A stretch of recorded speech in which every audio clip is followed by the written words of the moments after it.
भारत में एक ऐसा रेलवे स्टेशन है जो अब किसी मैप में दर्ज नहीं, जहां घड़ियां चलती तो हैं, लेकिन समय आगे नहीं बढ़ता। और कहते हैं रात 11:47 पर वहां एक ट्रेन रुकती है, जिसमें से उतरने वाले कुछ लोग कभी वापस नहीं जाते।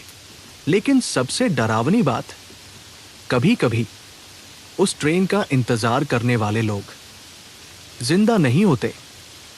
आज की कहानी सुनते सुनते हो सकता है आपको नींद आ जाए, या फिर आप अपने किसी पुराने इंतजार को याद करने लगे। कहानी शुरू करने से पहले एक सवाल है आपसे। अभी आप ये कहानी कहां से सुन रहे हैं? क्या आप अपने बिस्तर पर लेटे हैं, लाइट बंद है और बस नींद का इंतजार कर रहे हैं, या फिर किसी सफर में हैं जहां बाहर अंधेरा है और अंदर सिर्फ ये आवाज? जरा एक सेकंड के लिए सोचिए, क्या आपके साथ कभी कुछ ऐसा हुआ है जिसे आज तक आप समझ नहीं पाए? कोई अजीब आवाज, कोई अनजानी परछाई, या कोई ऐसी घटना जिसे याद करके आज भी रोंगटे खड़े हो जाते हैं? अगर हां, तो आज कमेंट में अपनी कहानी जरूर लिखिए। मैं सच में पढ़ता हूं, और हो सकता है अगली रात आपकी कहानी लाखों लोग सुन रहे हों। और अगर आपको ऐसी रहस्यमयी, सुकून देने वाली कहानियां पसंद हैं जो धीरे धीरे आपको नींद की ओर ले जाए, तो अभी चैनल को सब्सक्राइब कर लीजिए, क्योंकि यहां हर रात एक नई कहानी आपका इंतजार करती है। अब अपनी आंखें धीरे से बंद कीजिए, एक गहरी सांस लीजिए और खुद को इस कहानी में खो जाने दीजिए, क्योंकि आज की कहानी सिर्फ एक कहानी नहीं है, ये एक सफर है उस स्टेशन तक जहां धुंध सिर्फ मौसम नहीं, एक रहस्य है। शुरू करते हैं धुंध वाला स्टेशन, जहां समय रुक जाता है। उत्तराखंड और हिमाचल की सीमा के पास घने जंगलों के बीच एक पुरानी रेलवे लाइन गुजरती है।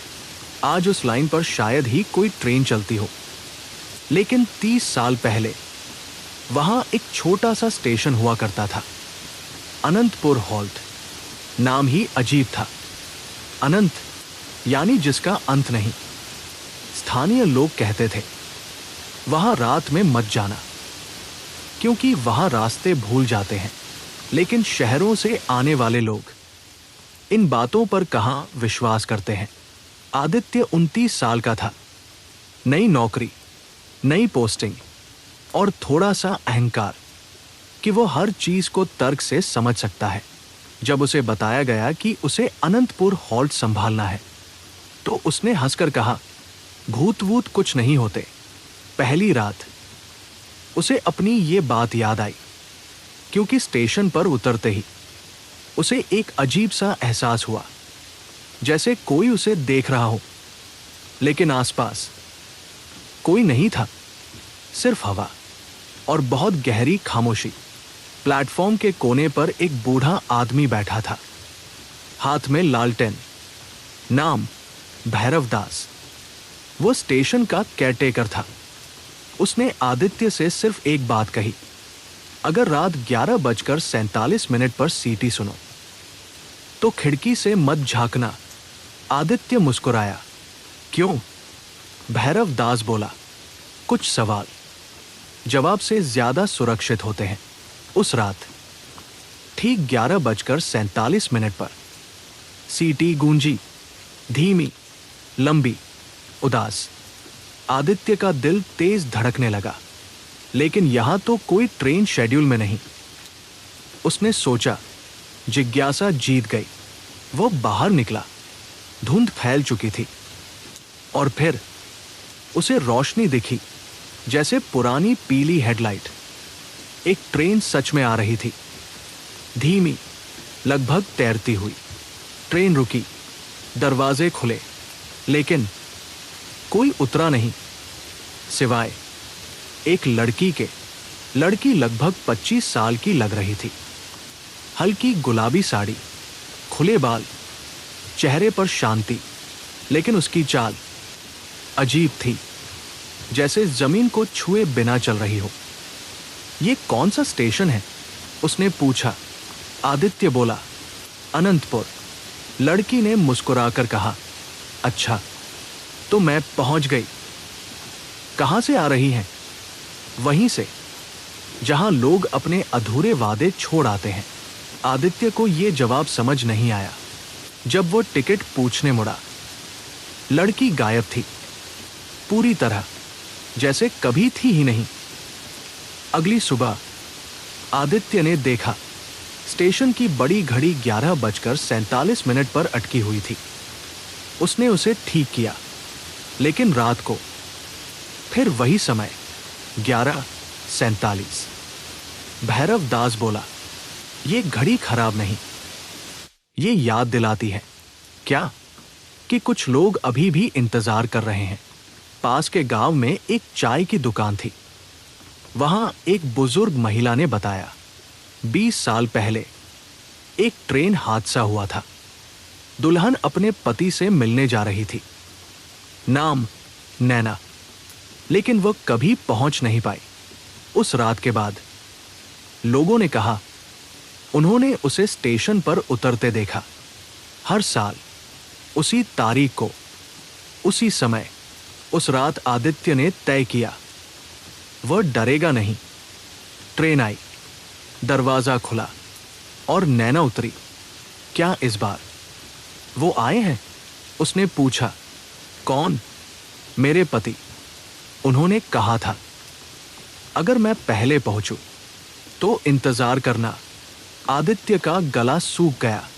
उसे सच पता था, उस हादसे में कोई नहीं बचा था। दिन गुजरते गए। नैना आती, बस कुछ मिनट रुकती, फिर धुंध में खो जाती। एक रात आदित्य ने पूछा, तुम थकती नहीं? नैना मुस्कुराई, इंतजार थकाता नहीं, वह इंसान को समय से बाहर कर देता है। अगर वो ना आए तो शायद मैं फिर भी यहीं रहूंगी। उसकी आंखों में डर नहीं था, बस विश्वास। एक रात अचानक बर्फ गिरने लगी।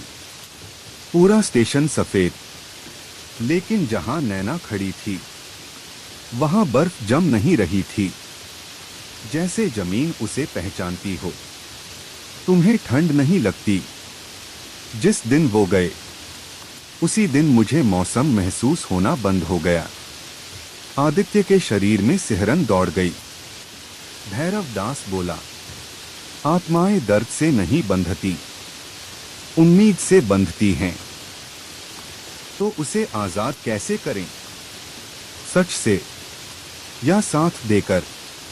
उस रात आदित्य ने फैसला किया, नैना, वह नहीं आएंगे। पहली बार उसकी मुस्कान गायब हुई। झूठ।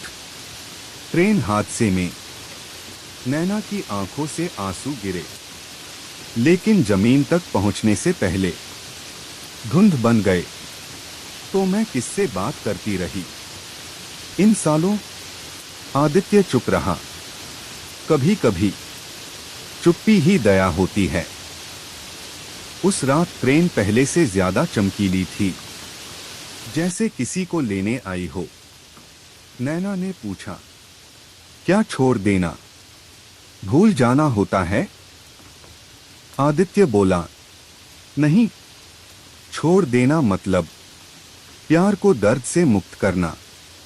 नैना ने आंखें बंद की, गहरी सांस ली और पहली बार पीछे मुड़कर नहीं देखा। बादल हटे, पूरा चांद निकला। स्टेशन चांदी जैसा चमकने लगा। नैना हल्की होने लगी, जैसे रोशनी से बनी हो। वो शायद दूसरी तरफ मेरा इंतजार कर रहे हैं। उसकी आवाज हवा में घुल गई और अगले ही पल वह चांदनी बन गई। फिर कुछ भी नहीं। 11:47 हुआ। लेकिन कोई ट्रेन नहीं आई। घड़ी आगे बढ़ गई। पहली बार भैरव दास मुस्कुराया। अब स्टेशन मुक्त है। जहां नैना खड़ी होती थी वहां एक छोटा सा सफेद फूल उगा। आदित्य ने धीरे कहा, कुछ इंतजार मिलने के लिए नहीं, छोड़ने के लिए होते हैं। अगर आपकी जिंदगी में भी कोई अधूरा इंतजार है तो उसे कसकर पकड़कर मत रखिए, क्योंकि कुछ लोग लौटते नहीं, वे हमें आगे बढ़ना सिखाते हैं। अब आंखें बंद कर लीजिए। रात गहरी हो चुकी है और कहीं दूर शायद एक ट्रेन अभी भी चल रही है।